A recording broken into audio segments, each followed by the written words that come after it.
If you are someone who suffers from dry skin, very sensitive skin, this is gonna be the perfect stuff for you because this has saved me.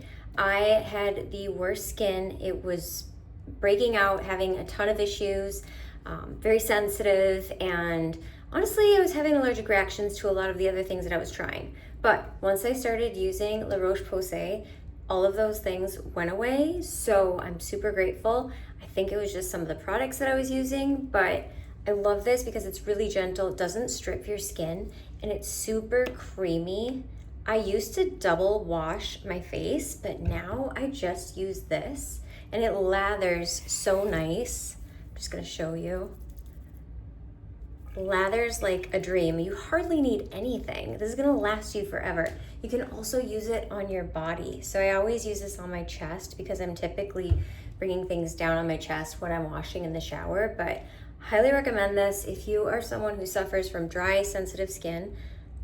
I did too, and I don't anymore. I hope it works the same for you as it did for me, but check it out. It's the Gentle Foaming Moisturizing Wash. Helps with repairing the skin's barrier too. But I'm someone who has eczema and chronic dry skin, so this is good for me. I think you'll like it as well. I linked it below if you're watching on YouTube, so you can shop right from this video. And I will say I am a huge fan of their other products as well. I do use their SPF face moisturizer and their non-SPF face moisturizer. So huge fan, and I just continue to dabble in more and more of their products. But I've known simplifying my makeup and my skincare routine has actually helped my skin and saved me a ton of money. So you can do it too. All right, I'll see you in the next video.